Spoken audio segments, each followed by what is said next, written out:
Yes, sir. Yes, sir. That's right, man. Thursday, we are here again. It's the boys from the RecRoom Sports Radio Show. I am your host, K Witt. We got Uncle Scott. We got Bobby G. The whole gang is here. Gentlemen, I'm so excited. We got a action-packed show. We got guests. We got topics. We got tickets to give away, too, in the first hour because I don't know if you know, gentlemen, but the Jacksonville Waves have a doubleheader against the Savannah Steel this weekend. So they're playing Friday and they're playing Sunday. I got tickets to give away, so we're going to go ahead and give them away in the first hour. Bobby, tell them the number now, just so you can go ahead and warm them up. Lego 904-362-9901. That's 904-362-9901. Hey, man, Bobby G gave y'all the phone number. Uncle Scott's in the building. We might as well start the show. This is RecRoom Sports. Olympians carrying the torch, going where they don't go. We ain't lost. From the optics to the topics, we got this with synopsis. Think outside the boxes like Jay on the mic or your boy K Witt. Joe is my coach, T Sweat on the mix. All sports, even if you catch fish like Nate Diaz catches fist. You need to catch this episode, it's a can't miss. We go live and you should subscribe and X's and O's. We made our plan, yo.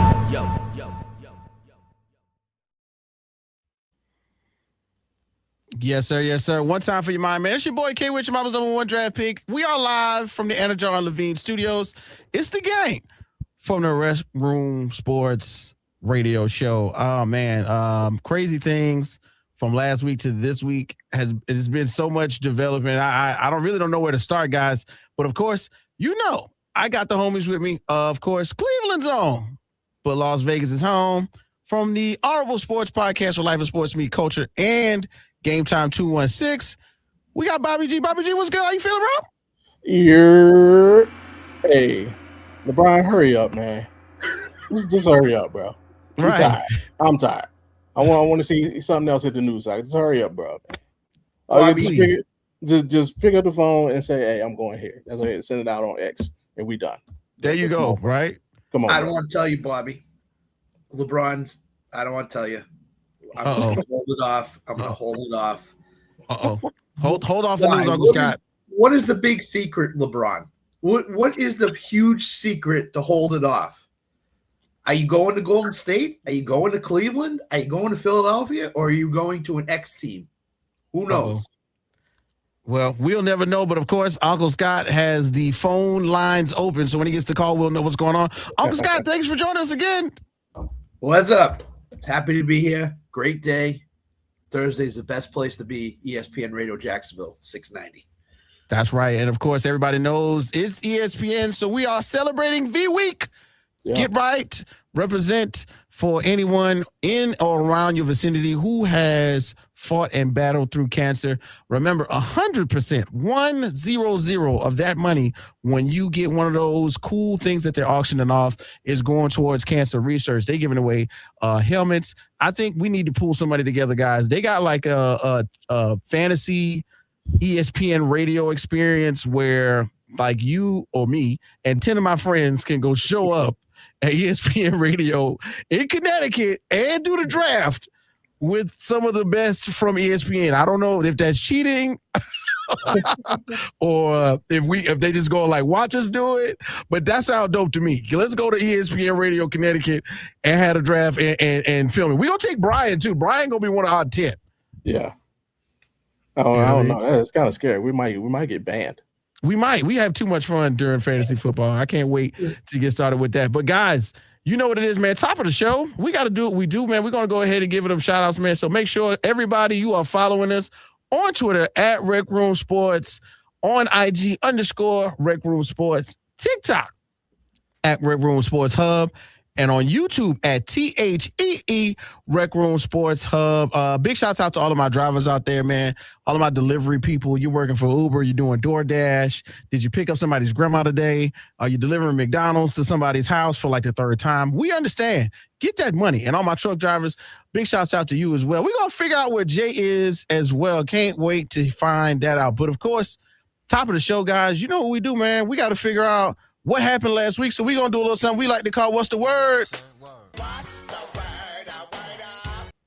Okay, so right about now, everybody knows this is one of those special times of the year where we get to watch the draft selections from this year's 2026 draft, brand new, fresh out the box, go in from Orlando and Utah and Las Vegas. But the number one and number two players from this draft went head-to-head in the matchup. And, of course, it was all eyes on Vegas, okay?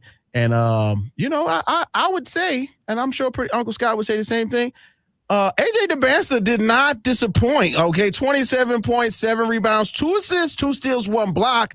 Gentlemen, what's the word for AJ doing what he do and putting on a show against his competition who ended up going to Utah? Hold up, son. What's the word? Bobby G, what you think? Shame. It's a shame. It's a shame he got drafted by the Washington Wizards. Come on, man. Anybody but them, man. Anybody but Washington. Anybody but them, man. The kid's fantastic, man. We knew he was talented, and he's going to live up to that number one pick, standard. He's got so much more potential to grow. Wait till you learn the post game. Wait till he cleans up his footwork. Wait till he improves that mid range. Like we could be looking at Tracy McGrady type player. Not the T-Mac comparison. Hey, I'm just saying.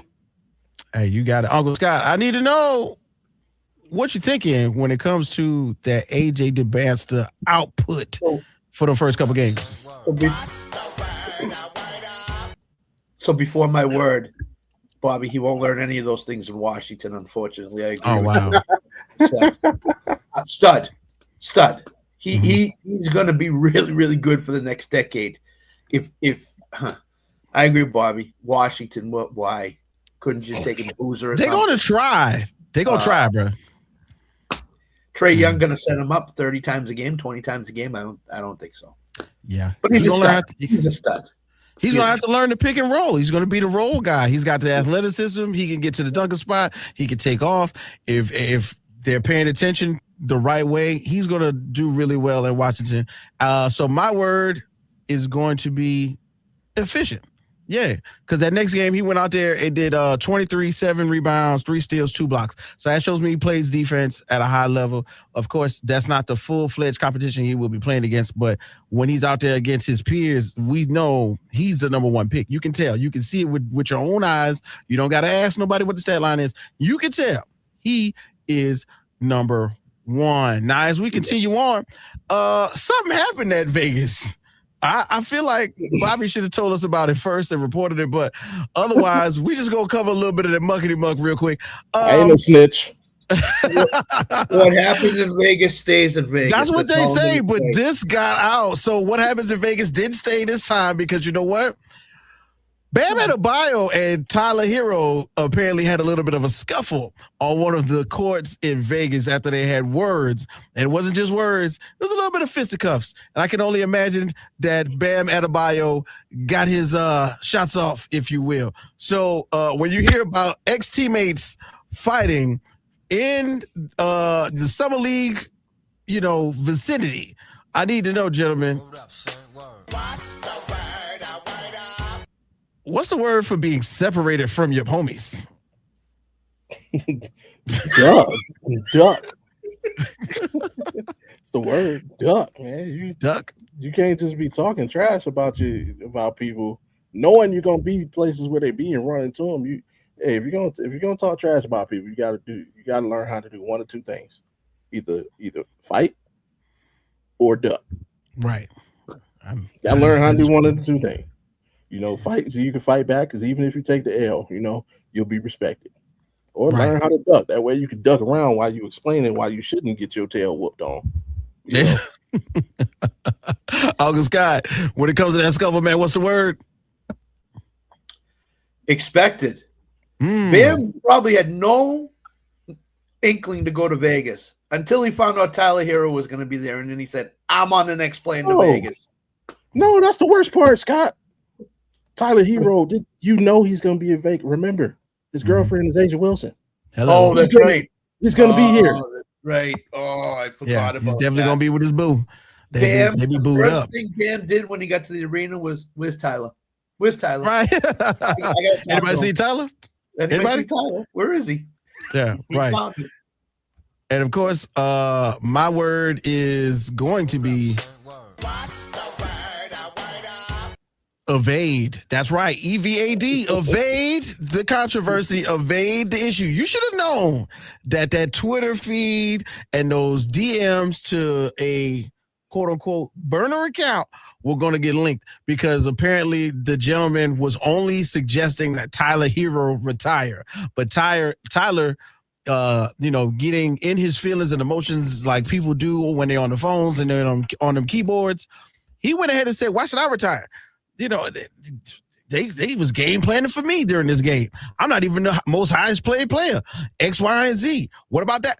Come on, bro. You gotta get out of that, because some way, somehow, the information that you're spewing, whether it be true or false, should have and did get back to the person you were talking about. You learned that in high school. You know what I'm saying? We didn't even have phones and text messages in high school, but I know if I told somebody at A lunch about somebody I didn't like at B lunch, by the end of the day, it was going to get back to me. We was going to have to square up. Okay? I'm from the old school. Meet me in the bathroom. By the way, we're burying the lead story here.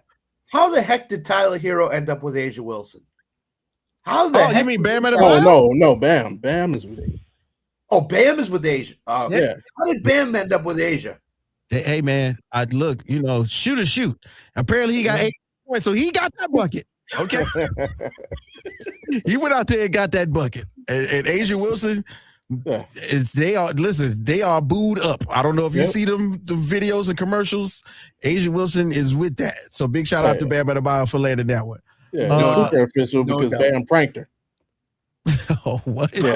Yeah, he pranked her on the Anthony Davis prank show. So it's super. When you can prank your lady, it's official.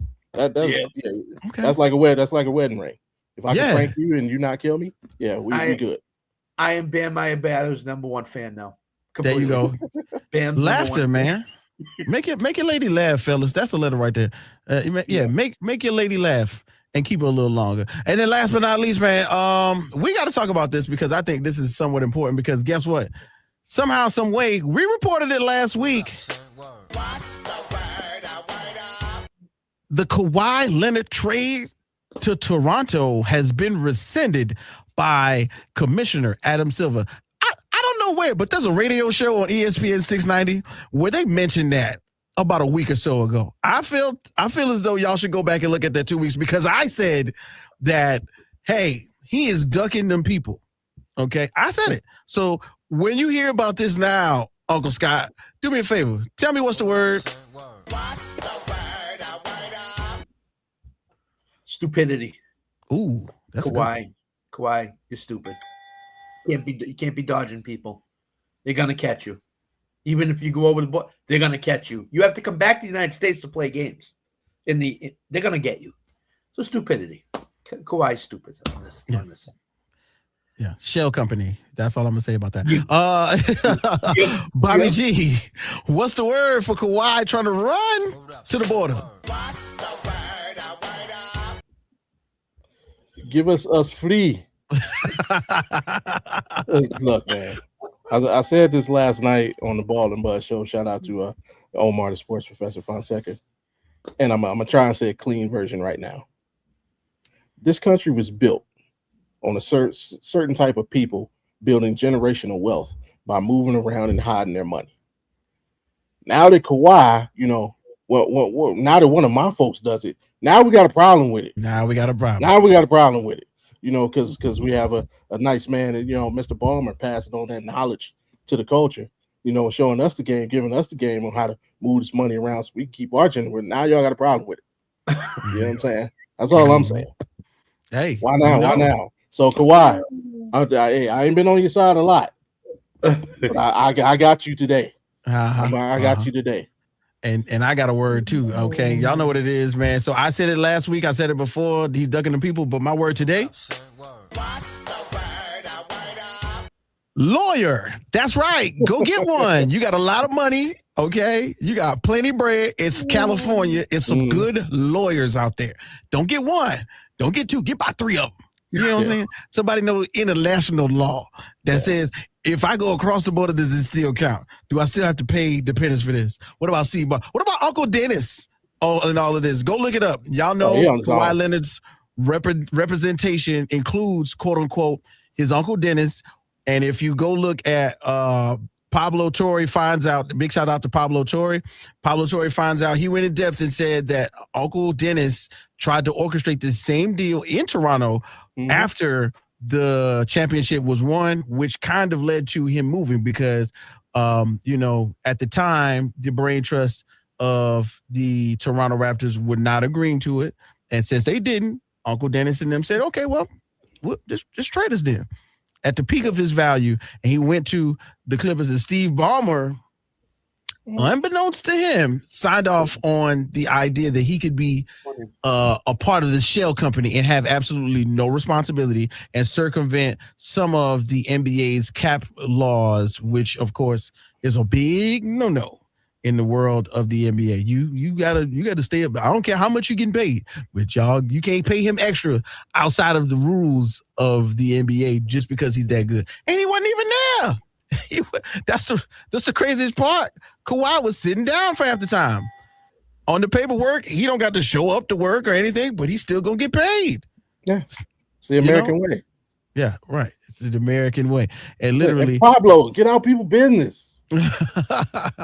Hey man, but you know what? As we continue on, you know what? I gotta talk about something. So everybody every once in a while has a good week or so, a good stretch of things that happen to them. Uncle Scott, you've had some good weeks.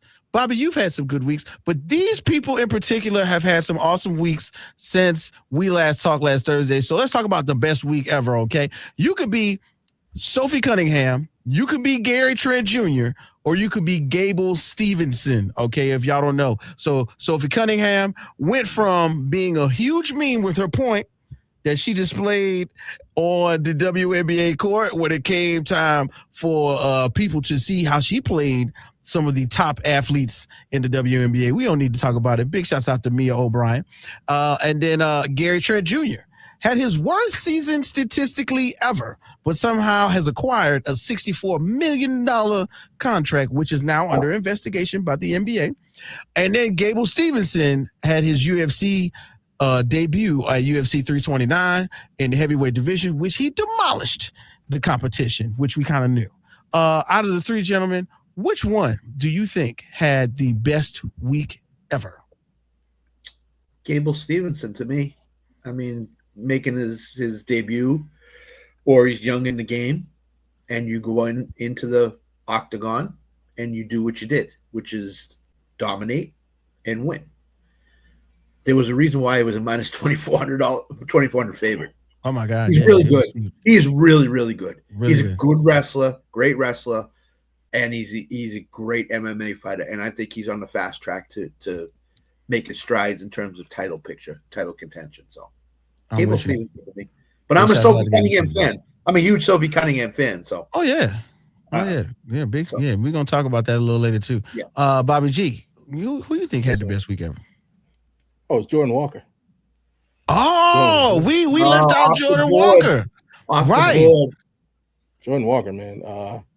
The young man, I think for the season is earning just under $800,000 for his contract. But by winning that home run derby, he earned himself $1 million. So essentially, he earned a second, payday. Basically, give me one up front, and not to mention, it's going to lead to endorsements. Obviously, could lead to him getting, re-signing a larger contract. So, he did well by him. So, shout out to Jordan Walker. Yeah, shout out to Jordan Walker, because you know what's going on over there in St. Louis.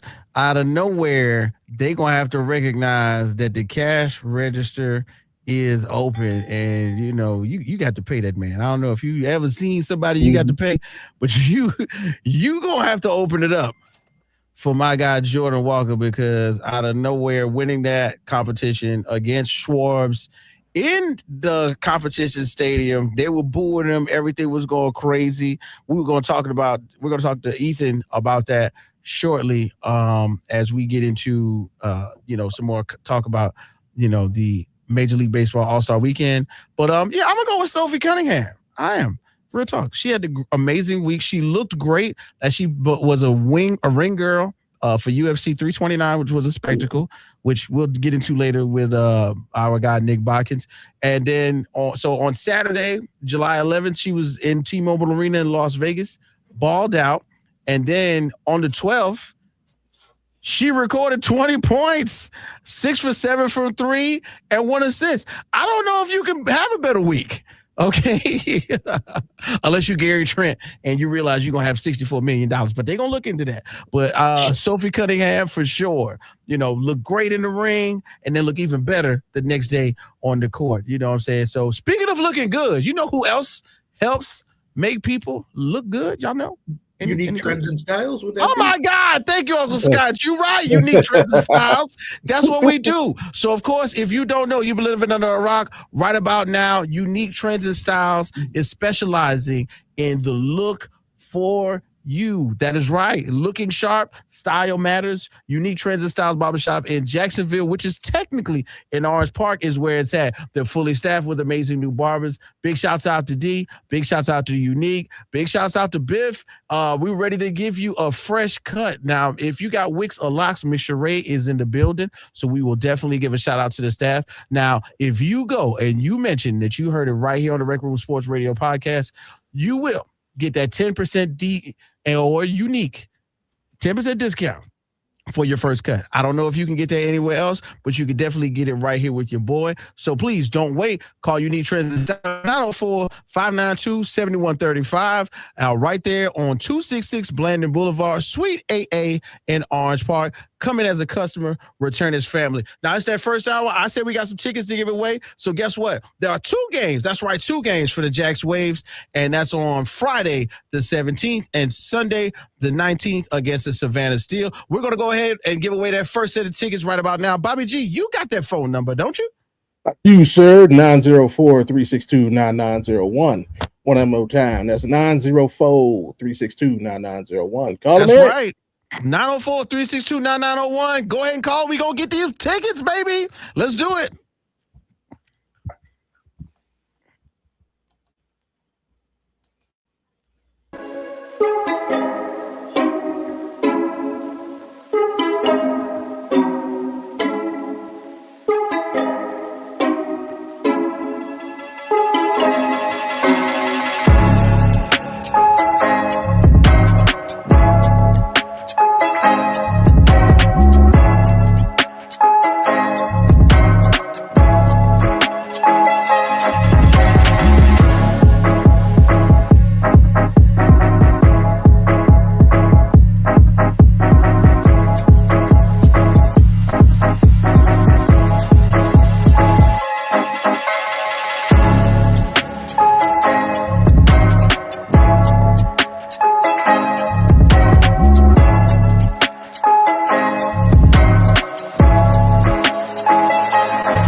Yes, sir. Yes, sir. That's right. Right back again. It's the boy K Witch, your mama's #1 draft pick, right here on the RecRoom Sports Radio Show. That's my guy, Bobby G. That's my guy, Uncle Scott. Uncle Scott, you did some digging and found some information. What you got? I did. The Jacksonville Wave are 15-4, first place by 5.5 games, and won 9 of their last 10 games. So this Come on now. Seriously. Jess and that team do phenomenal work this year. So congrats to them. Okay, big shouts out to Coach Jess. And big shouts out to the ladies of the Jacksonville Wave. We are taking the Upshot League by storm. Okay, by force. You know how powerful a wave could be? You ever seen the tsunami? Might as well call it the Jacksonville Tsunami, because that's how they're playing right about now as they win these games. Going into the second spot right here, you know, the world is also being taken over by the observation of the World Cup. You know what I'm saying? And right now, or this past week, 2 of the biggest games, the most pivotal, some of the most glorious football to be played just happened as Argentina faced England and Spain faced France. Now, here in America, we might not be as up on football as the rest of the world because, of course, worldwide, soccer is #1. It's king. But here in America, from time to time, we catching on to it, you know, and I'm glad to be a part of the catching on. Big shouts out to Sporting Jacks. Sporting Jacks is the team here in Jacksonville, and they are going to be taking Jacksonville by storm as they begin to start their season. But I digress. The idea is, what can we compare these 2 matchups to as we try to think about what they were? Because now, as we got the winners going up against each other in the World Cup finals, we will see 2 of the best stories of world franchises ever kind of to face each other at this pinnacle point. Because I don't know if you know, but Messi is on the field. This is greatness at its height when it comes to football. So, gentlemen, as we get to talk about World Cup football, if you will, let's compare it to some things that we know here in America. So, Uncle Scott, you saw the matchups: Argentina, England, Spain, France. What's 2 of the comparisons that you can lay up for the folks? So I would very easily the AFC title game and the NFC title game in football. Okay, that's a good one. Compared to the World Cup. As you said, the World Cup is soccer is world's #1 sport. In America, football is the #1 sport. So when you get down to the semifinals, it's like the AFC title game and the NFC title game. Right. And whichever match you want to put in the AFC, whatever, that's basically what that World Cup semifinal matchups were to America. Is the AFC NFC championship games. So that's where I would put it. I got you. I like that one. That's a good comparison. Of course, Bobby G, you got something to lay up with that one? I'm gonna compare it to John Elway and Peyton Manning. Oh, Peyton Manning, Elway. I like it. Reason being, Messi's getting up there. He's 39 years old. Any day, anytime he could say, you know what, I've got enough from the game. The game is giving me enough. I'm out. And it's kind of like, we want to see the great ones go out on top. So I think for people who are not countrymen, most people are cheering for Messi to get it done, even though he took it home in 22. You still want to see guys like that go out on top. So compared to just watching the great one, hoping he goes out on top, and if it is the end, just seeing him take that last ride. Yeah, 100%. Seeing him take that last ride is one of the biggest draws, I guess you can call it, to the World Cup, because everybody know Lionel Messi, Ronaldo, yeah, Kaká, Mbappe. We know these names, but to see them do their thing at the peak of sport, I think is really different, and it's really one of those things that, especially playing in America on American soil, I can only imagine the draw. I'm here in Jacksonville, and I got a chance to drive by. I think it's called the Block, if you will. Big shouts out to the Block in Jacksonville, and the Brazil game was going on. Okay, and I'm talking about there were Brazilian jerseys everywhere. I'm not saying I never knew there were Brazilians in Jacksonville, but I was like, God dog, they took over when it came to that. But two things. I'm not the biggest baseball guy, but this is a baseball show later on. So I was like, okay, what is this a good comparison to, right? So Argentina and England, okay, is somewhat of a Red Sox Yankee international type of game. Of course, the Red Sox and the Yankees in Major League Baseball is a huge rivalry. Some history that we have kind of made omnipresent. You know what I'm saying? There's something every year where we got to talk about Red Sox Yankees. I don't care how good they're doing. There's baggage inside of each of the matchups when you talk about the Red Sox and Yankees, and that is exactly what was going on with Argentina and England, because Messi is there, but at the same time, there are a lot of the conversations about, like aging Yankees or the teams together when they were good. Like, that's kind of like what the English team was put together to win and to take over and to possibly make it all the way to the World Cup finals, but unfortunately falling short, as the Yankees have on multiple occasions, and they watch the quote unquote bad guys right off into the sunset like the Red Sox do. That's what Argentina's doing. And then you look at the other side of the coin. Spain and France is like a little bit of basketball. Was like a storied matchup. These are teams that have played each other multiple times. The matchups involved are oftentimes with teammates that play in these European leagues and these Champions Leagues and things like that. So it's kind of like Lakers Celtics. The matchup is like the brain versus the brawn of the sport. Okay. It feels like a classic Lakers Celtics matchup because Spain has a great system, right, that they've been implementing for years. And then like you got that Rodri and Lamine Yamal. Okay. I don't know if y'all seen that picture where like Messi's washing Lamine Yamal and now Lamine Yamal is playing and that's what the matchup will be.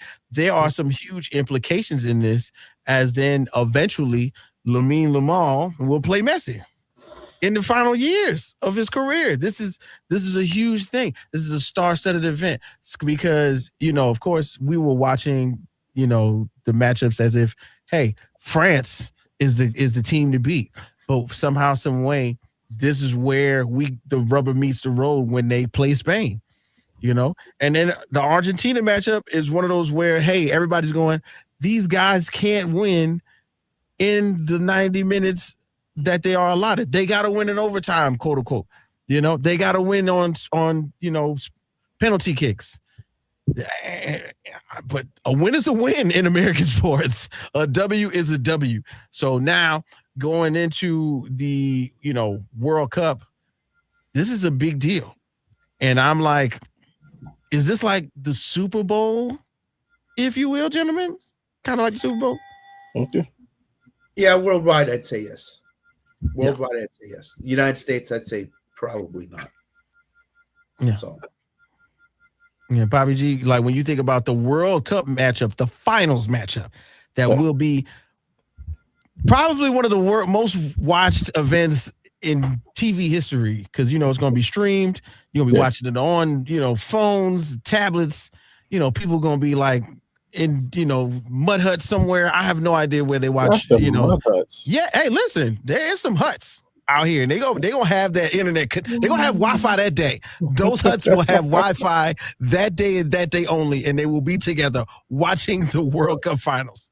When we see the magnitude, when you think about the magnitude of a World Cup final with these two teams finally facing off, Spain and Argentina, going crazy. What do you think about that matchup and what kind of spectacle that'll be? More like a top-tier boxing match. Ooh. Like there's so many when come on, Mayweather Pacquiao. Granted, it didn't happen when he wanted it to, but still, like that. Like there's just certain matchups that just get you going. You know, Ali Fritz. Like just imagine some of the biggest individual boxing matches of all time. Still to this day, you just say the name and you're like, yeah, wow, that's what it's like. Yeah, I'm with you. 100%. I wasn't thinking about boxing, but that is a good one. You know, the idea is Spain and Argentina have a lot of history. So when I think about boxing analogy, is it like Ali Frazier? Like Ali Frazier 3? You know what I'm saying? The Rumble in the Jungle? The Rumble in the Jungle is one thing. The Thriller. Leonard Hearns. I'll say what? Leonard Hearns. Yeah, Hagler Hearns. There we go. That's a great one. And you know, if you ever get a chance to, you know, Google that Hagler Hearns, okay, you know, and ask your daddy about that, okay, because Hagler Hearns was one of those ones. Uncle Scott, did you get a chance to see Hagler Hearns? Three rounds of quote unquote HE double hockey sticks was Hagler Hearns. Yeah. Yes. I did. I saw that one. I saw Leonard Hagler. I've seen a bunch of the boxing matches. Holyfield Tyson is another one. Oh yeah. You might want to compare it to a little bit.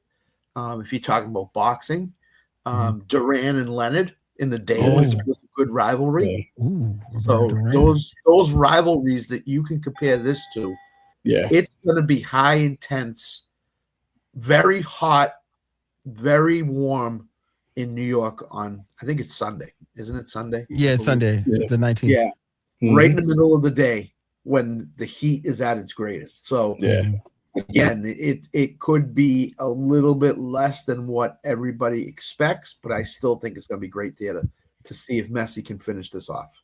We're playing in Newark at MetLife in the Swamp. At MetLife Stadium, Yep, that's what they're playing. Big shouts out to everybody in Newark and all of our fans all around the world checking us out. So, man, again, although we aren't the biggest World Cup fans here in America, this is going to be a monumental moment that you can't miss. I can't lie. I'm going to have at least one of my TVs on it.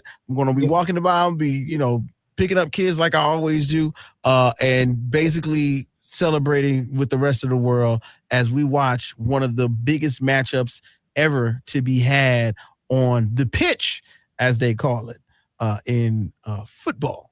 2 years will be the thing. That's the Women's World Cup in 2 years. Ooh, yeah. That's when the United States is really, really good in the Women's World Cup. So that'll be fun to watch as well. Yeah, the women. We ain't playing. Anything that involves our women, we ain't playing. Yeah. Basketball, we ain't playing. Soccer, you don't want to play us. Anyway, man, we got so much left to do. Don't forget, it is another game. There's a game on Friday, speaking about the women, for the Jacksonville Waves against the Savannah Steel. But I got tickets for Sunday. That's right, July 19th. Going right now, so go ahead and call in. Bobby G, give me that number one more time, my brother. 904-362-9901. That's 904-362-9901. That's right, man. Go ahead and call up. Get them tickets for Sunday's game. Go see the Wave take on the Steel for the second time, because we're trying to go 2-0 over the weekend here in Jacksonville. And we got my boy Ethan Eibe showing up next week, representing the Jacksonville Jumbo Shrimp. I said next week. I'm talking about next. He about to do it right now. As soon as we come back from break, it's your boys for the RecRoom Sports Radio Show right here on ESPN 690. Let's do it.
Yes, sir. That's right.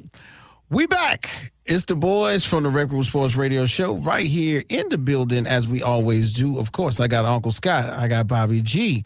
Yeah. And for some odd reason, we would be remiss if we would negate the severity, the enormity, the looming perception of the Major League Baseball All-Star Week that just took place. And I'm talking about, I feel like it snuck up on me, but that just lets you know that the year's going by rather quickly. Because I swear, if we sneeze, we're going to be saying Merry Christmas.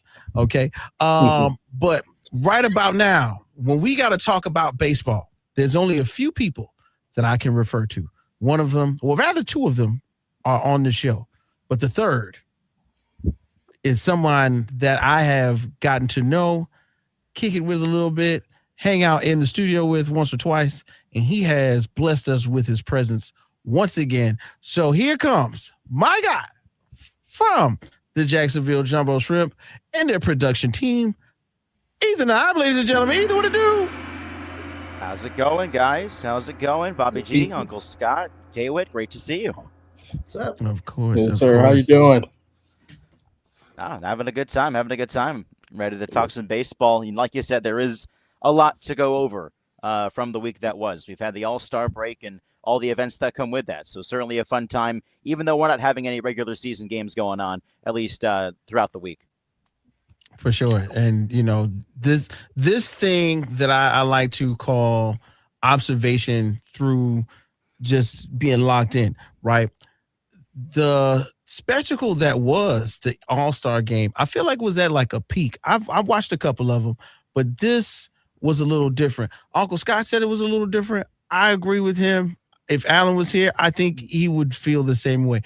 When you think about the energy that went into not just the game, but the home run derby as well, was this like one of the more storied All-Star weeks that you got a chance to observe? I kind of half agree with that, I would say. I think the actual All-Star game itself, the actual game that was played, was at least a little bit underwhelming, I guess, from an offensive perspective. I mean, it was very pitching dominated. AL shut out the NL 4-0. But I think there was something special about this game in particular, with it being, of course, you know, the 250th anniversary of our nation and everything that is tied into that with baseball year over year. I think Philadelphia did it right. I think it was the right place to host that game. You know, they always tend to announce at least a year or two in advance where the next game is going to be. All the way back in 2019, I think that is when they announced 2026. By the way, we're claiming Philadelphia for that ahead of time. And they did pretty good with all of that, for sure. Yeah. And speaking of, bringing things in with perfect timing, one time for our guy, of course, can't talk about baseball without him. AP Alan Perez, ladies and gentlemen. AP, what it do? What's up, guys? Happy. So, Ethan, let's talk about the second half now. We'll start with the Jumbo Shrimp. What do they have to do to maintain their position or get into first over Rochester in terms of the second half? What do you think? It's been a tough beginning to the second half for the Jumbo Shrimp, no doubt about that. The last couple of series have not gone their way. They only were able to take one win last week against the Durham Bulls, took 1 out of 5. We had 1 rain out. So, you know, it's an opportunity here. This next 10-day stretch, they will be on the road. They will not be back in Jacksonville until the 28th. They'll open up this next portion of games 3 against Rochester, and then the week after that, they will be going on the road to Worcester. It's tough. There's a lot of good pieces on this team. I talked about them a little bit the last time I was on the show. Guys like Kemp Alderman and Davison De Los Santos are really the aircraft carriers in that lineup. But it always comes down to the bigger picture, right? Which is, how does the Marlins organization tie in to what the Jumbo Shrimp are doing? Because that's just how it is at the minor league level. One thing that also went down this past week was, of course, the MLB draft. And so a lot of these guys that are slowly but surely going to get signed. Maybe a few of them who are in high school go on to their college careers, but a good portion of those 20 players are going to get signed, and they're going to have to filter their way into this minor league system. So you might see some reinforcements start to come up for the Jumbo Shrimp as maybe they start pushing guys up from the AA level in Pensacola. Yeah. Alan, pitching you're is the welcome key? to the show, of course. Sorry, what? Pitching is the key for Jacksonville, you think? Or is there something else? I would say pitching has been a strength of this team for the vast majority of this year. We've always been up there as far as strikeouts go, earned runs allowed, and everything as far as that goes. There are a couple of guys, like we talked about Braxton Garrett the last time I was on this show. Yeah. If they decide to keep him, he's been a big piece of that rotation, no doubt about that. I wouldn't be surprised if they went ahead and traded him, to be honest with you, because he's been dominating the IL. And by my estimation, if they're not going to give him another shot at the big leagues here this season with Miami, he's only pitched in a couple of games. He's done enough to earn a second chance. I think it's very likely he gets packaged with another player, whoever that might be, for some help at the trade deadline. Because like I said, it all goes back up to the top, and it's a Marlins team that is looking to add at the deadline, which is something I can't believe I'm saying out loud. If you told me that 2 months ago, I would have called you crazy. But now, with the deadline looming August 3rd, only a couple weeks of games until then, we may very well see some minor league players and maybe even some shrimp players that get packaged up into deals. I don't think they're going to make any tremendously large splashes. They're not going to go for a big fish as a rental, to put a pun on that. But I do think that they're going to add strategically. I think that's at least how it's being reported right now, guys. Alan can tell you, we had the Marlins, I think all three of us, Alan, top 10, right, last night? Mm-hmm. Yep. Yep. So we're very high on the Marlins right now.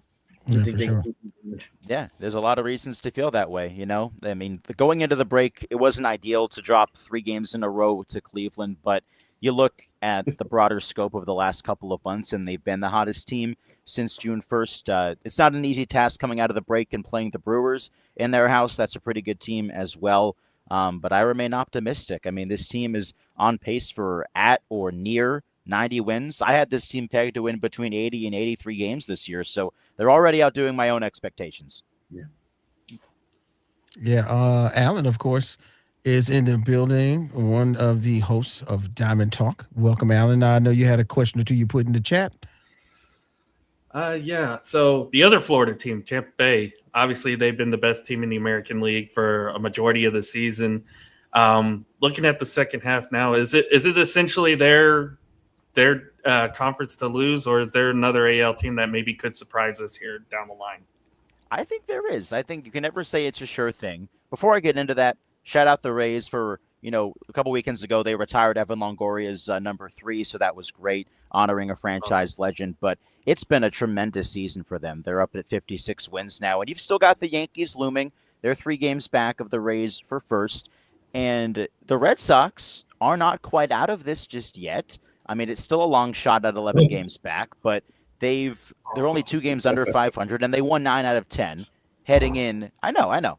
But they won 9 out of 10 heading into the break. And things are starting to turn around there a little bit. But if I have to be honest with you guys, the team that I think presents the biggest challenge, maybe in the AL besides the Rays, how about the White Sox? And even the Guardians. Even the Guardians in the Central look pretty good. I don't feel like anybody in the West is going to make a ton of noise, to be honest with you. But I think the White Sox need to be taken seriously. They've got 320 homer guys. Murakami has energized this lineup. Miguel Vargas kind of came out of nowhere. And maybe even as soon as next year, the number 1 draft pick, Rock Chalowski, is going to make his debut. I think he's going to be fast-tracked.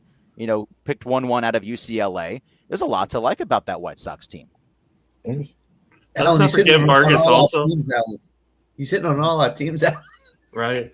I was going to say, let's not forget Vargas 2 years ago was a part of that White Sox team that lost, 121 games a couple years ago, and he's done a complete 180 in the last couple of years. He's an all-star this year, so gotta give it to him. To add on to that, though, remember he was traded from the Dodgers to the White Sox in the middle of that season. He literally went from best to worst as far as records go, and this guy was so dejected. But yes, you're right. He's certainly turned it around. So that was great to see from him, and great to see his All-Star Game homer as well. Absolutely. Yeah, this is a layup. I'm just going to throw this out there.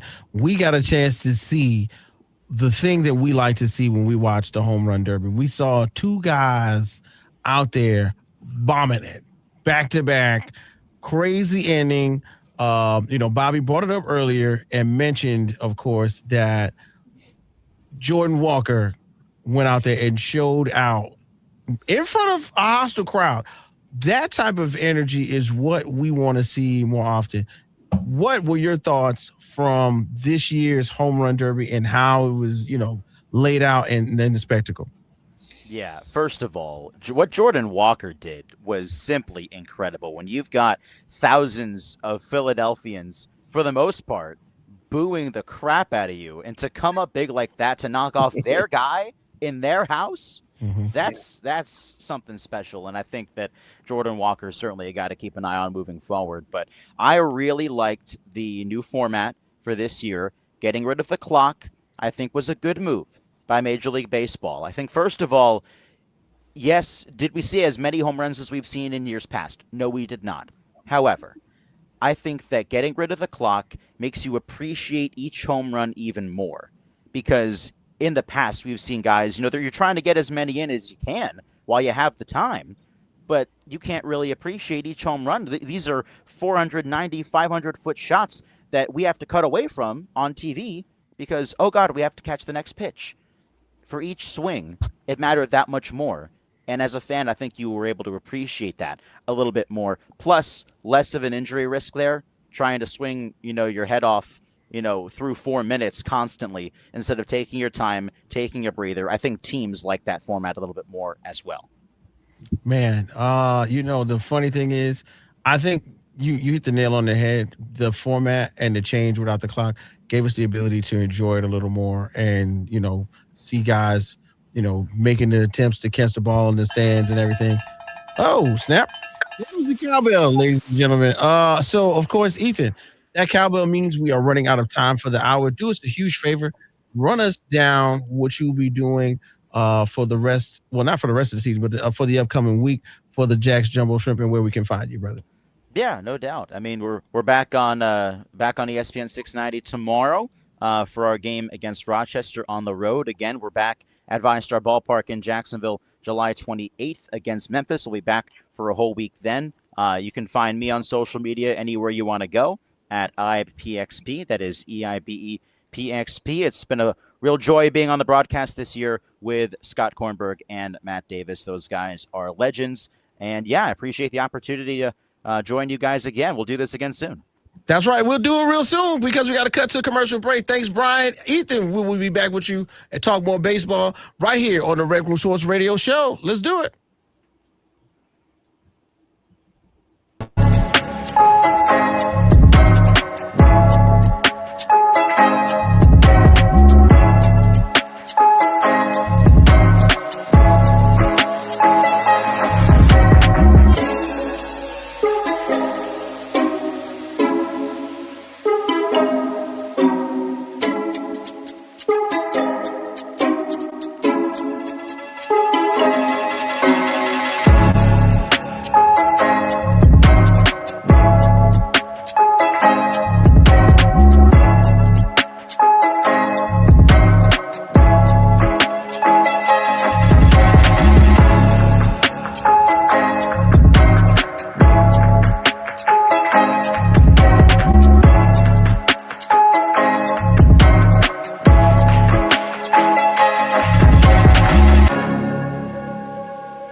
Yes, sir. Only the strong survive. That's right, man. It's your boy K Witch, my #1 draft pick. This is the RecRoom Sports Radio Show. Man, we got the gang in the building. Big shouts out to Ethan Eibe for joining us from the Jacksonville Jumbo Shrimp, giving us the update as the MLB weekend comes, or MLB week comes to a close. We got AP Allen Peralta's in the building. We got Bobby G, Uncle Scott, and for some odd reason, we've got to do what we do always on the second hour. That's when we bring the internet to your radio. You got to say it right. We got to bring the internet to your radio because this past weekend, a spectacle was had. That's right. I don't know how to necessarily classify it but it was a spectacle. It was supposed to be. Out there in the T-Mobile Arena in Las Vegas, Nevada, the return of the Mac was supposed to happen, and it ended with a crack, unfortunately. So we got to bring in my boy, my guy, from Head Kicks and Haymakers and the Bodkins Show, where he does his thing with his guys. What it do to my boy, Nick Bodkins? What's up, my guy? What's good, Whit? You mentioned it was supposed to be a spectacular return. In fact, I equivalent to like a going out to the bar when I was a young 21-year-old, and you start making out with a nice young lady, and she says, at the end of closing time, she says, "Hey, why don't you come back to my place?" And you're like, "Oh yeah, girl, I'm going back to our house." We get all excited, and then she's like, "Hey, I'm gonna go freshen up," and you're like, "Oh, okay, yeah." And you get real excited. Then you go, and she falls asleep, and you're left with nothing. And that's the return of Conor McGregor on Saturday night. Is the best I can say. I mean, that was nothing. I mean, one star went out on Saturday night in Conor McGregor, but we got maybe the biggest star of the night Saturday, and that was Paddy Pimblett. I mean, if you watch that crowd, from the minute before his music hit, that crowd was chanting "Paddy da Paddy, Paddy da Paddy," and then not only does he hit the walkout, that his fight lasted less than Conor's fight. Mm-hmm. So then he gets the submission on BSD, hits the microphone, nails it. Paddy was already a star, but I thought on Saturday night, the star grew brighter, and the star grew on Saturday night. I came away thinking Paddy's the biggest star in the UFC right now, and I may not be. And I don't know if anybody's had a better 2-month period than Paddy Pimblett. Right back in January, he loses to Justin Gaethje. You're like, "Oh, Paddy's not that good." Then Gaethje becomes the champion. You're like, "Well, that all loss isn't that bad." Mm-hmm. He at least finished the fight, unlike Ilya, and then he does what he does on Saturday night. I thought it was Paddy's time, and it's Conor. He can say what he wants. I told you last Thursday that I was worried about Conor and his 5-year layoff. Now we're coming off another injury. Looks like meniscus, ACL. Those are the two, either one that you're circling. He does have good thing for Conor. For him personally, he has one fight left on his UFC deal. Who knows when he'll get that in? I do think he'll get that in. So I do think we'll see him at least one more time in the UFC after that. And the UFC is not going to give him a softball. They're going to feed him to the absolute wolves. And that way his name is completely tarnished on his way out the door. And they're going to say goodbye to you on his next fight. He has one fight left. Don't know who that'll be. Max is asking for a trilogy. I felt like that fell on deaf ears on Saturday night. Right. But if I'm Max, I'm asking for the trilogy too, right? I mean, Max just got paid the most of his life for doing absolutely nothing. Pulls back up to the fight number 3, going to get paid a bunch of money, and a guy that he could probably easily beat, I thought, as well. So those were the biggest takeaways from UFC 329.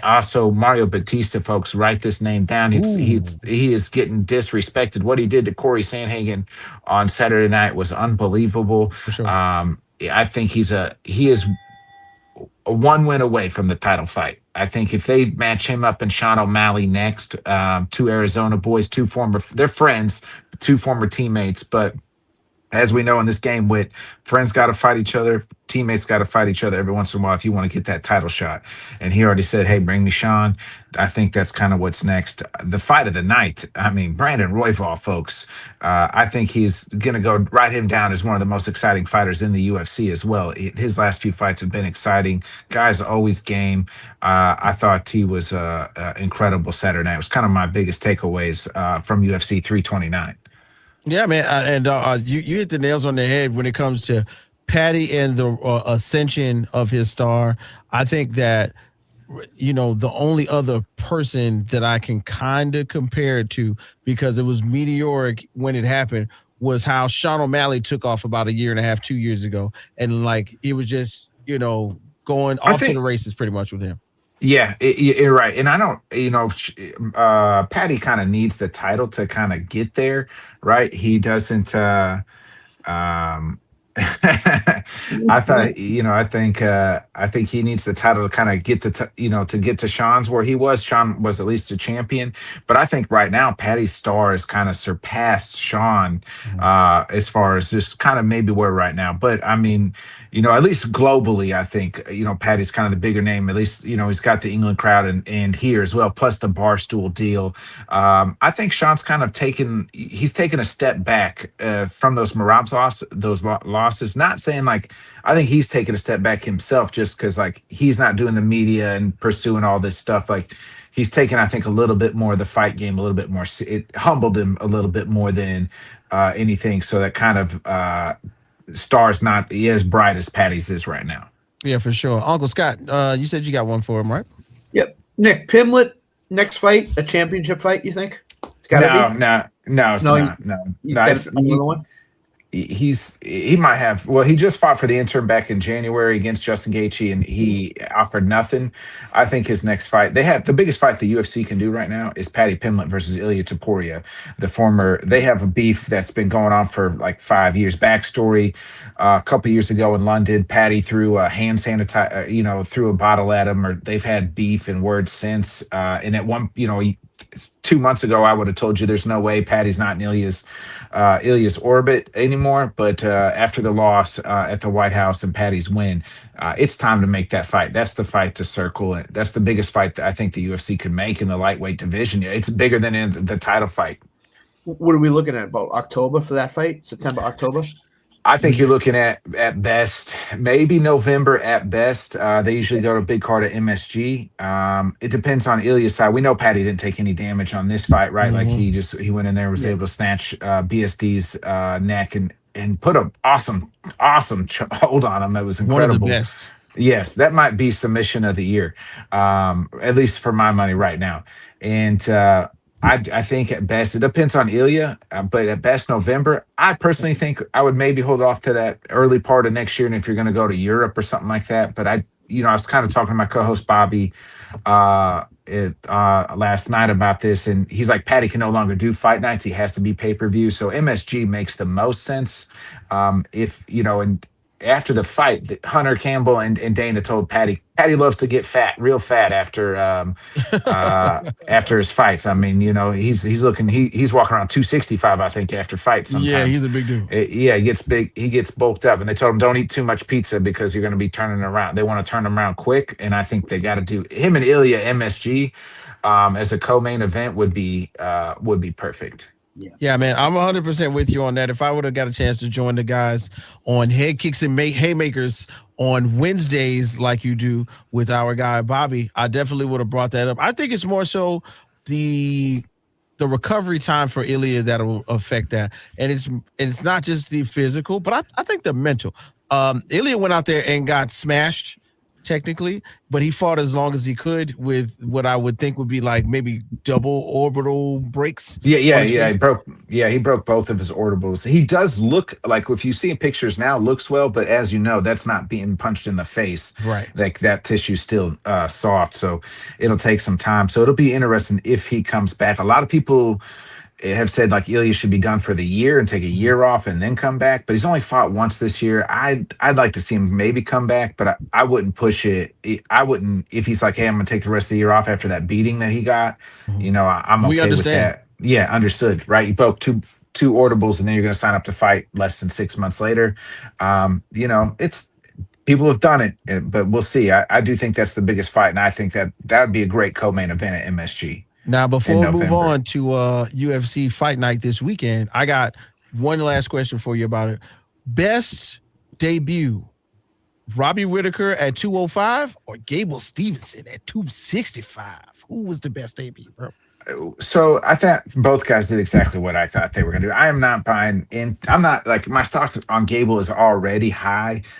He did what he was supposed to do. He went in there, he beat the brakes off of a guy that nobody had heard of and nobody cared about. And that's what he was supposed to do. Like he handled business, right? It was like Alabama playing Alabama State, or something, Alabama State Tech, like that's Alabama, and you're like, oh, Alabama beat them 42-0. Yeah, that's what they were supposed to do, and that's what Gable went in there did Saturday night. I think he's going to be really good. He's still green. This is only his fourth MMA fight ever, so like they still got to feed him like bottom guys. People pump the brakes on like giving him like somebody like Josh Hokett or a top 5 UFC guy, a top 5 heavyweight. Even the heavyweight division is very thin. I mean, it's super thin. It's like John Wayne toilet paper thin. But that's just like I do think that he can work his way. They got to slow build Gable Stevenson just because he is so green. You don't want to have him go in there. I mean, we saw him take some punches. I mean, he went in there and he ate some. Yeah, he ate a couple. Ate a couple. You do that against some elite guys, you're going to be going night-night. I am encouraged though, like didn't have to use the wrestling, used his hands, and he's got the GOAT in his corner. I said this last week. And when you got John Jones in your corner, like those guys know what they're doing. He knows what he's doing. He'll get there eventually. Let's just not rush it. I thought Bobby Knuckles, he was on Ariel Helwani's show and said he wants pretty much three fights left. I don't know if he'll get to a title fight at light heavyweight, but I thought after he kind of he looked beefy. I called him beefy Bobby Knuckles Saturday night. So he looked every bit of 205. His 185, they're like after he won, he's like, my 185 days are done. And I was like, no freaking duh. I'm looking at you. Just like my 185 days are done too, Bobby Knuckles, about 10 years ago or so. Right. So, that's kind of where I look at. I think Bobby's the second round on. It took him a little while, I think, to get his feet wet. And then second round, and then when he broke the dude's freaking knuckles. Jaw. That was just nasty. And I'd like to give him somebody kind of higher ranked and see kind of where he is. Him and Khalil Roundtree would be a fun one. Khalil was supposed to fight in 2 weeks and got injured, so why not just, now the timeline kind of fits for him and Bobby later, either later this year or early part of next year. But I like, we'll see what happens to Bobby Knuckles here. I thought both were great. If I had to pick one, I would say Bobby Knuckles just because a little bit more adversity there. Big shouts out to my guy, Sam Dean. That's right, Mr. First Down, the biggest Tennessee Titans fan in the world. He's in the brochure, ladies and gentlemen. Anyway, as we move on to the weekend, man, we got UFC Fight Night. This is a big one. Technically, two guys who are at the top of the division multiple times. We got Dricus du Plessis and one of the best to ever lace him up, Kamaru Usman, facing each other and the main event this weekend. Bro, other than that, there are some really good fights on this. Give me like two that you really got your eye on for the UFC Fight Night, bro. Yeah, I really like the main event is what it's all about for me. The co-main event, unfortunately, Kevin Holland, that fight got pulled, and that was the co-main event. But I even like this fight, Christian Leroy Duncan versus Jared Cannonier. I think is going to be a very good one. It's a big jump for Duncan here because Cannonier's fought for the title. He's a guy who's been in this game. He is kind of at the tail end of his career. He's got more fights in his rearview mirror than he does in the windshield. But this is a big jump for CLD, and I actually like Cannonier here as kind of as to pull the upset here. In fact, I like even in the main event I like both dogs on this card in the co-main and main. I think I am worried about Dricus du Plessis. What we saw Hamzat do to Dricus back in August for the title. Hasn't fought since. He's taken on Kamaru. We know Kamaru is now moving up to middleweight. I think he took this fight because he saw what Hamzat did to Dricus, says, hey, if I can go in there and I can wrestle Dricus and beat him, I'm probably maybe next in line for the title shot or one fight away. So like that's the quickest way back to the title. So he's moving up from 170.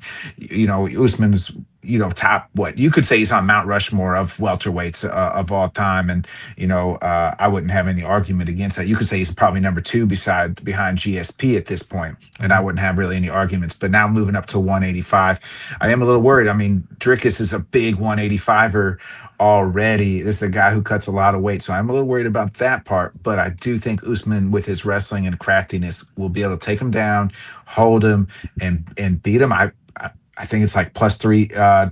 I think money line Usman's like +200 something, but I think if you do Usman by decision, I think it's like +300 plus. I really like that one.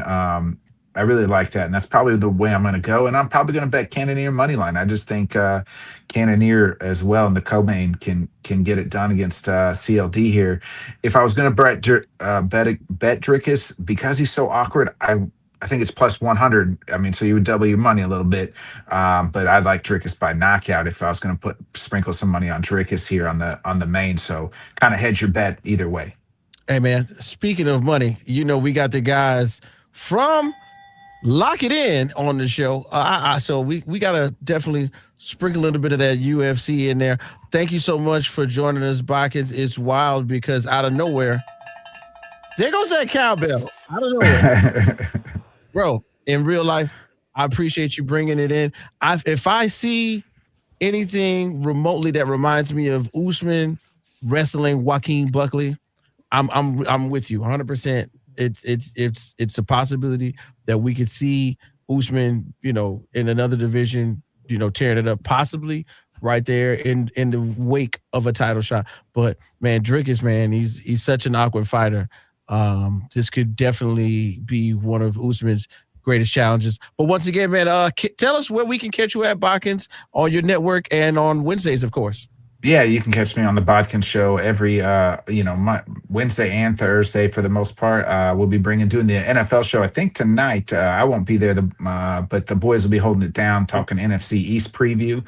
And then I will be doing we did Head Kicks and Haymakers every Wednesday, 8:00 Central, 9 Eastern. So if you want to catch the full breakdown of our thoughts on UFC 329 and this week's card, check it out. Please like, subscribe, share. Appreciate your wit. Appreciate you, boys. Always a pleasure. Thanks, Nick.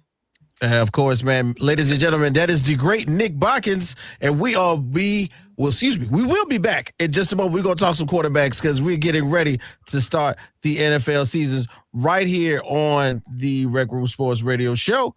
Hey, Brian, play something for the homies.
Yes, sir. Yes, sir. That's right. We back. It's the boys from the RecRoom Sports Radio show right here on ESPN 690 in the Anajar and Levine studios.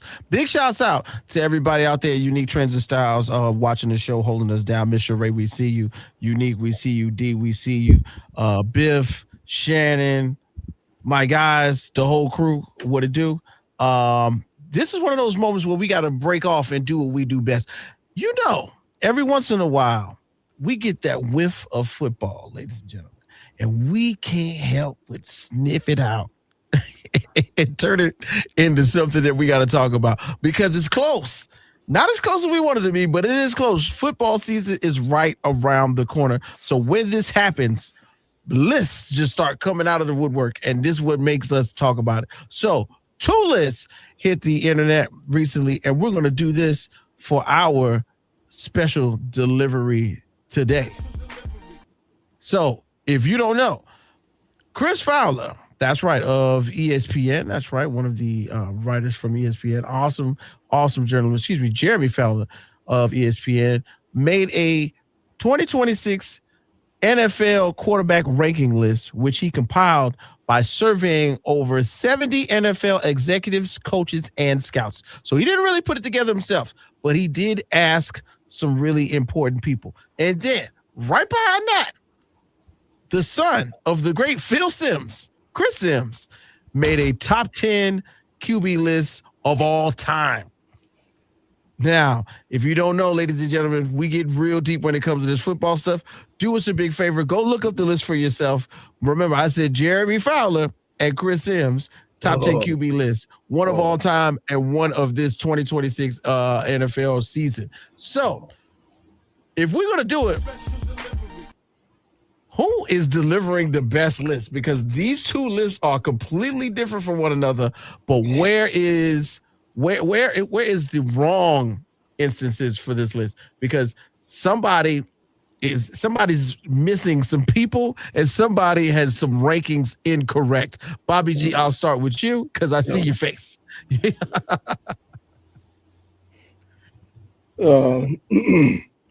far as Chris Simms all-time list, like really the only one I have a problem with is like Lamar Jackson.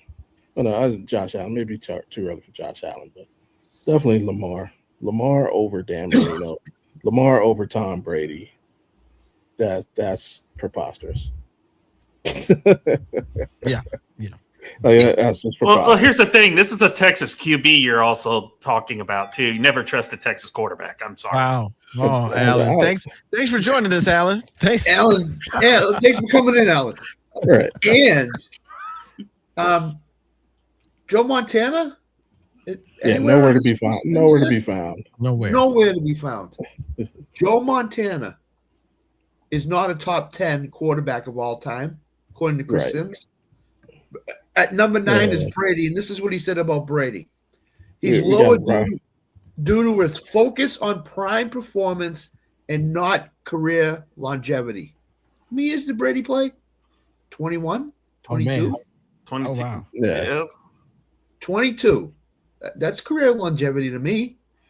If you're playing 22 years and get hurt one time in his career, one time. Yeah. That's career longevity. So I don't know what Chris Simms is talking about with Brady at 9. Now, is he number 1 when you factor in everything? I don't know if he's number 1. He's the top guy, but he's got to at least be top 3 or 4. I mean, now of course, you can't say that about Brady. Listen, I had him 5.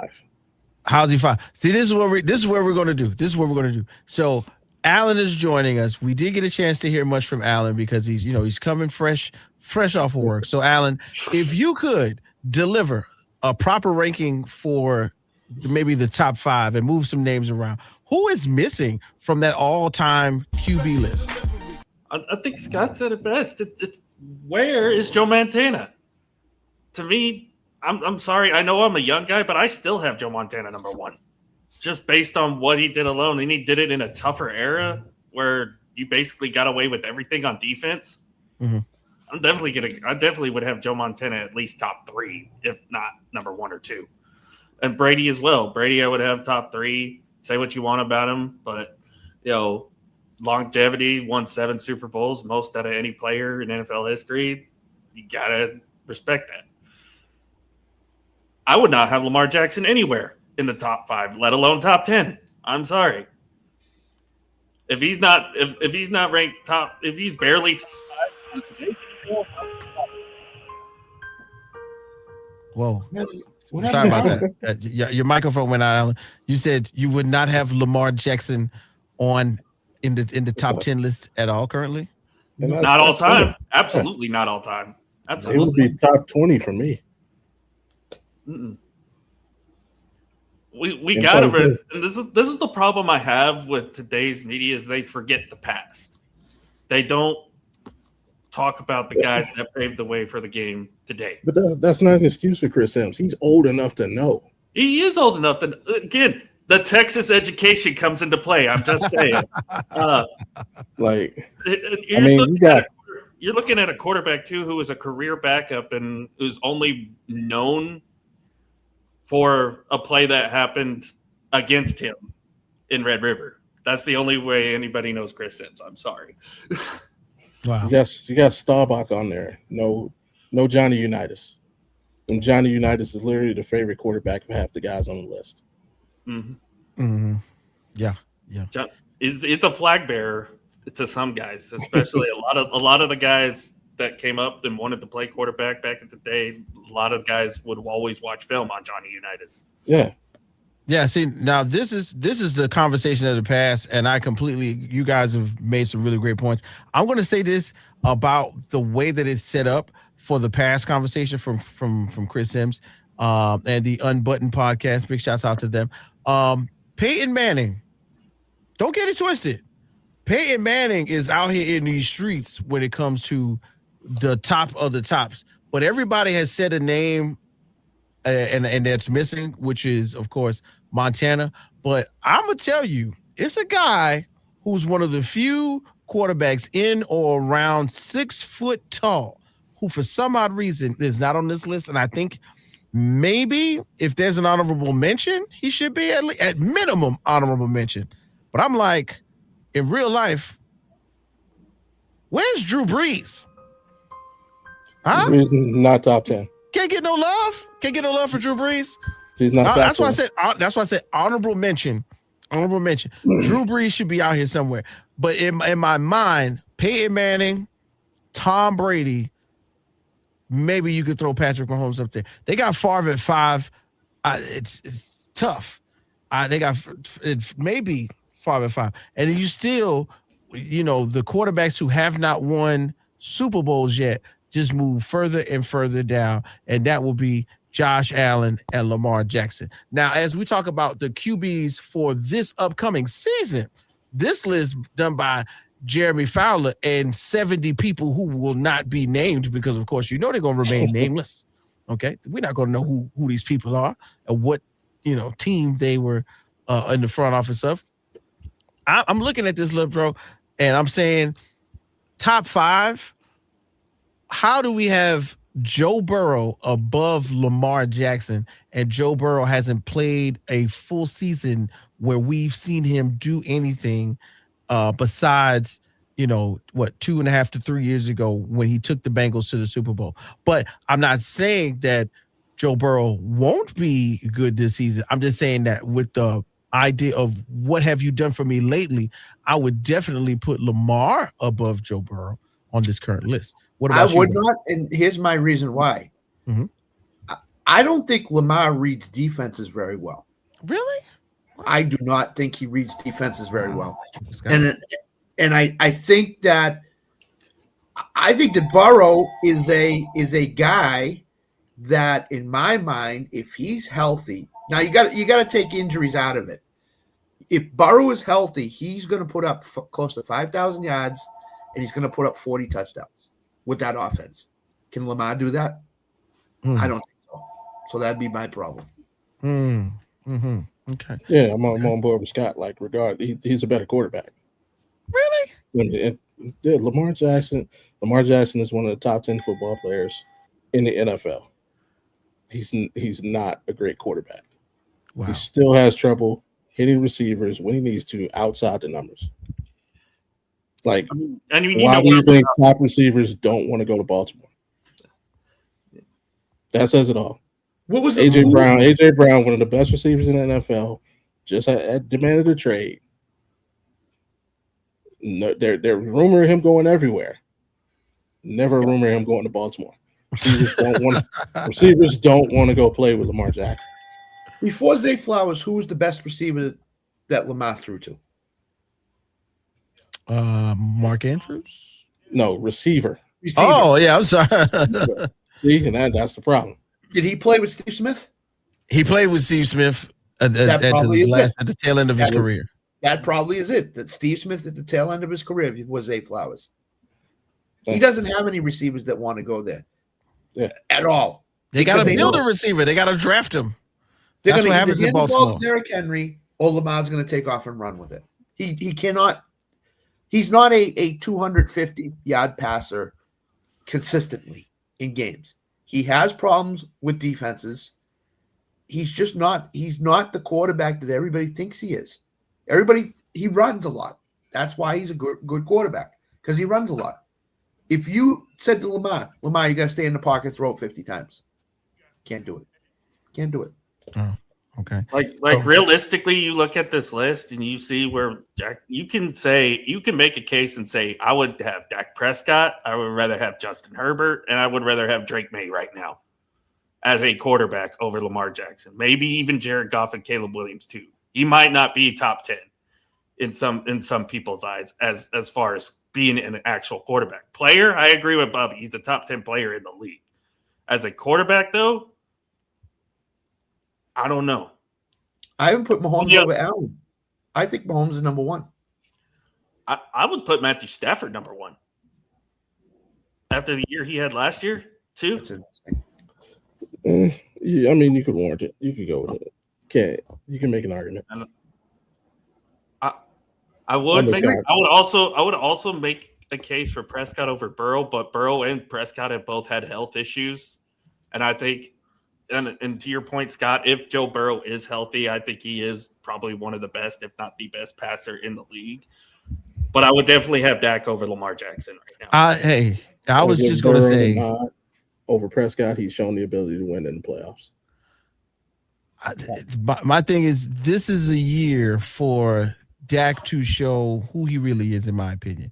And he has the tools for one of the first times in a long time. And everybody will be healthy. The one thing that can negate all of that will be how the defense plays when they get on the field. If Dak Prescott can keep his defense off of the field from, going back-to-back series and being tired and showing their most, the most deficiencies, but, of course, they do have a reconstructed defensive line that we're all looking forward to see if that's going to work for them with their additions from subtraction from last season. I think Dak Prescott is right where he needs to be, and he can work his way up into that 5-4 tier. But, one thing we're not going to argue about is definitely Matthew Stafford. Okay, Matthew Stafford being 3, sliding into 2, for sure. I'm not going to argue with anybody about, the Rams and Matthew Stafford being, especially when healthy, being top 3, 2A, 1B maybe. But yeah, Matthew Stafford, regardless of age, out there in the streets right now, I'm looking forward to seeing him 2026. Not even a Rams fan. Who's the number one quarterback in the NFL right now? It's Mahomes. On the list? That's what I think. I think it's Mahomes. So throw the list out. Who is your number one quarterback in the NFL today, right now? With health? Minus health. There's no. Just who's the best? Who's the best? Okay. Alan, who you got? Who's your best? I'm going to say Matt Stafford. Okay. I like that. I can almost agree with you on the Matt Stafford. Best quarterback right now, regardless of health, Matthew Stafford. Okay. And you're going to say, Uncle Scott, Patrick Mahomes? Patrick Mahomes. And Bobby G, Patrick Mahomes? You tell me another quarterback in the league who could hit a guy in the face mask horizontal to the ground from 50 yards out. Matthew Stafford. No, he's never been horizontal to the ground throwing a football 50 yards out and hit a guy dead in the face mask to the point where the ball's stuck in his face mask. He in the game. If Matt Stafford had to do it, he would do it. Okay, I'll put it like that. You know, Mahomes. The thing with Mahomes that puts him over Stafford for me is he could beat you with his arm and his legs. Matt Stafford can't beat you with his legs. He can only beat you with his arm. Yeah, that makes a difference. He can beat you with his legs. He can beat you with his eyes. Yeah, he can beat you with his mind. Yeah. Okay. So yeah, first of all, let's do this real quick because we're almost running out of time on this segment. We've crossed a lot of boundaries. Okay, so we got the 2026 list and the top 10 forever list from Chris Sims. Out of these two lists, gentlemen, real quick, which one of these two lists are we more in agreement with as accurate for accuracy? You know, we don't got to agree with them, but which one of the two is more accurate? Chris Sims' list or Jeremy Fowler's list? And I'll start with you, Alan. Jeremy Fowler, easy. This is the easiest question ever. Yeah. Okay, I got you.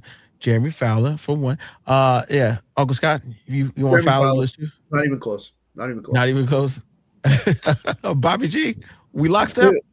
Yeah, Sims is disqualified, man. Just because Joe Montana whooped up on your daddy, there's no need for you to leave him off your list. That's exactly why Montana's not on that list. I'll bet you is because he beat up on Phil Sims. Wow. And then look, I'm in Jacksonville, y'all. So I gotta say it. Where is my guy? Where is my guy Trevor Lawrence on this list? I know. Top 10 right now, maybe not, but if I do some of the research right now, he missed out on the top 10 cut, but he's in that honorable mention list, right with Brock Purdy, Jalen Hurts, and Jordan Love. Jalen Hurts is an anomaly for me because, of course, 2 Super Bowl appearances, 1 win, beat Patrick Mahomes or outplayed him 2 times.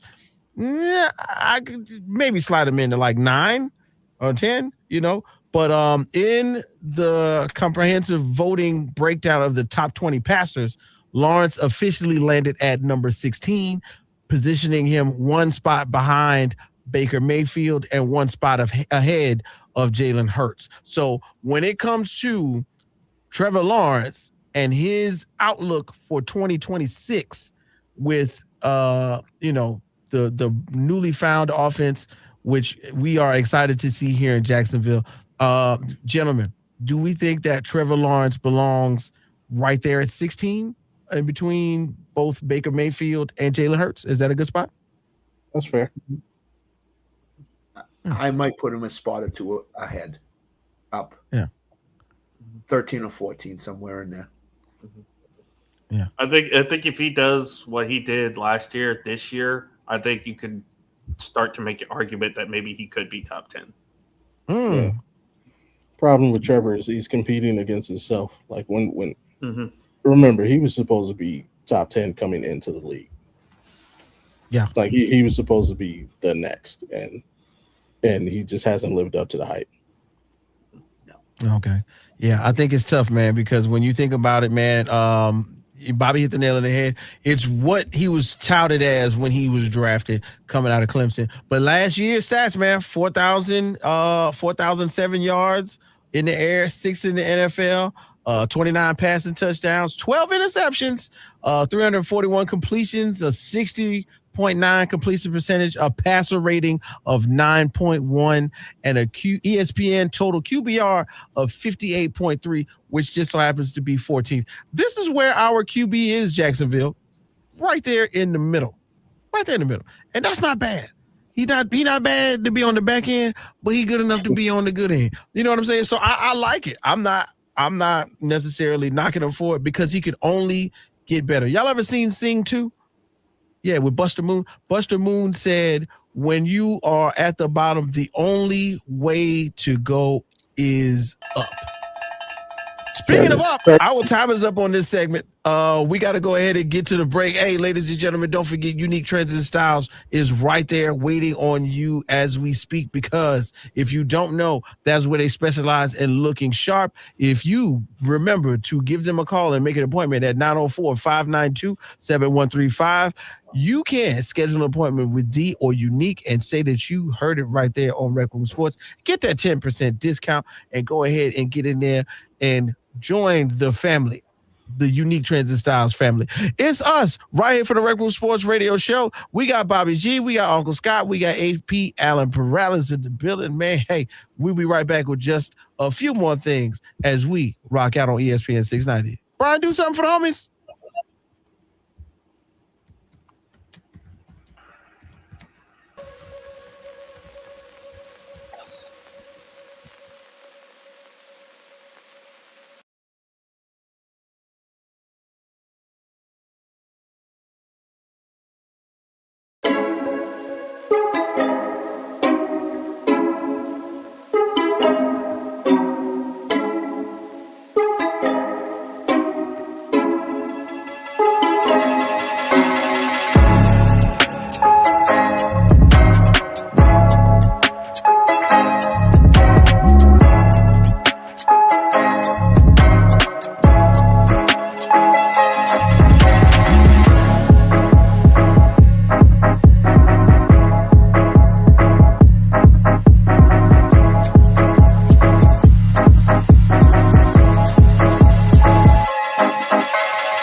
Yes, sir. We are riling up the masses when we talk about the top 10 QBs from the past and present. It's your boy K Witt right here, your mama's number one draft pick.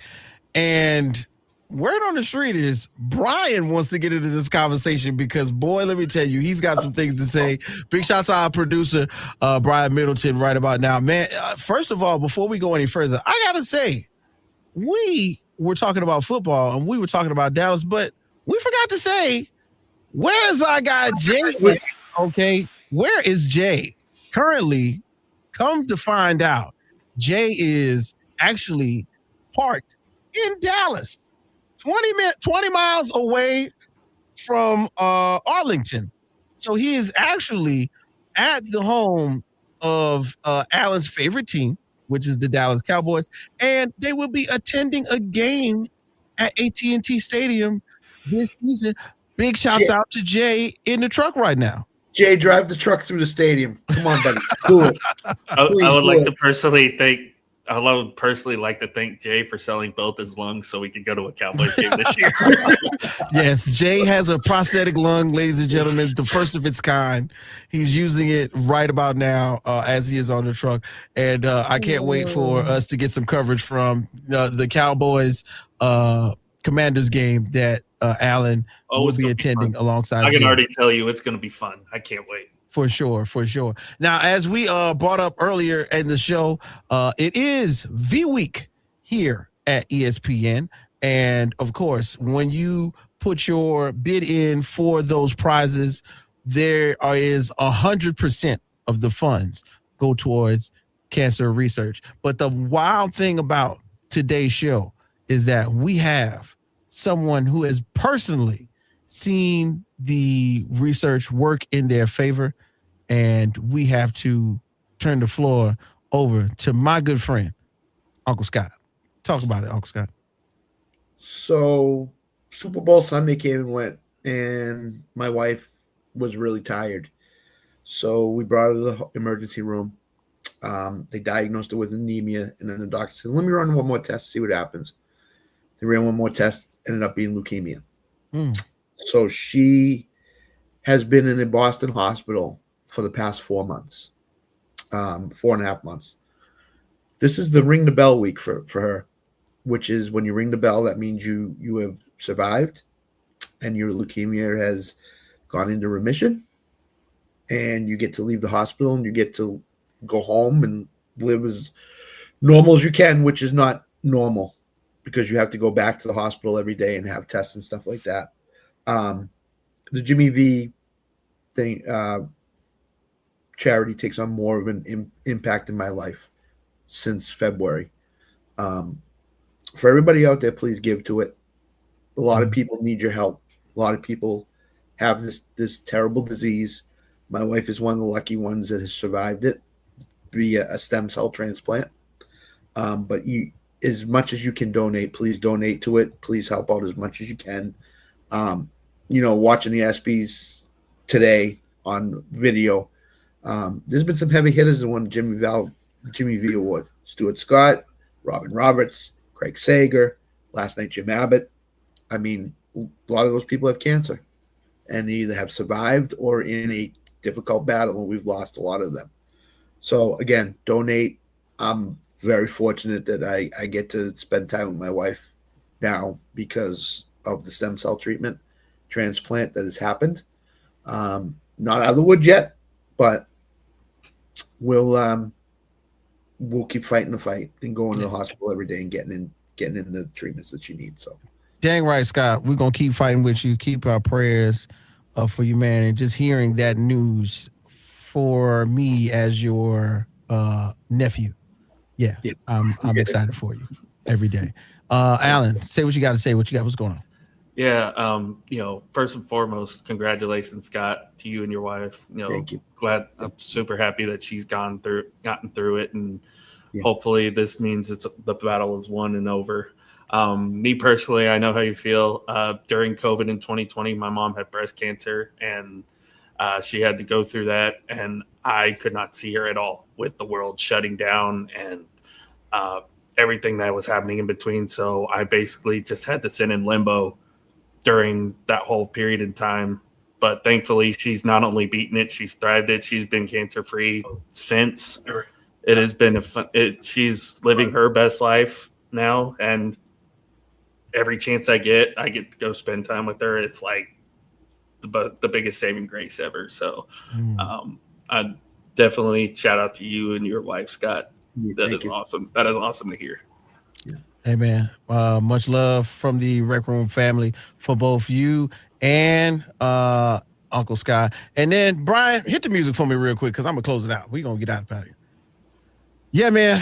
Jimmy V week, touching everybody. So make sure you continue to send in those donations. Make sure you continue to, try and win those prizes because I think we're going to figure out a way to enter that contest to win that ESPN week where we do the podcast and do the fantasy draft. But this week right here, I just want to let everybody know, man, big shouts out to all the single parents, all of the mothers, all of the fathers around the world who are doing their best to maintain a household by themselves. My wife was gone, right? My wife was gone for a week almost. Last Thursday, she went to a conference in New Orleans, and I had to do daddy daycare all by myself, but I love all my kids. I loved on them hard. I loved on them as much as possible. I made food. I cooked on the grill. I wiped behinds. I changed diapers. I took them to daycare. I got them. I picked them up. I laid with them to go to sleep. I rocked them. I did everything I could.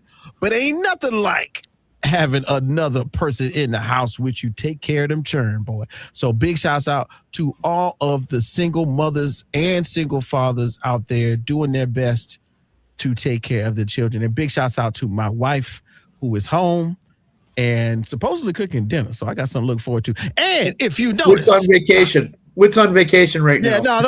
Now that she's home, I got to do even more work. And if you notice, there is a picture behind me, ladies and gentlemen. Yes, do you notice this? This is a sonogram. Your boy is having one more boy. Okay, I thought it was a girl, but my wife told me, oh my goodness, there is a man's privates in this picture. So I am having one more boy, ladies and gentlemen. I just got to let the world know. So your boy K-Wit will have 4 boys all together, but in turn of how my family works, I got a family of 6. I'm blessed. My wife has blessed me with as much as she can, and that is why I want you to go hug somebody who has had children and is either taking care of them by themselves or with another person, because it ain't easy. No matter if you got 1 or 6. It's your boy K with your mama's on one draft pick. This RecRoom Sports Jimmy V week. Celebrate with someone who has made it through cancer and hug somebody who is still fighting. We'll be back next Thursday, man. Hey, Brian, do something for the homies. We out. See ya.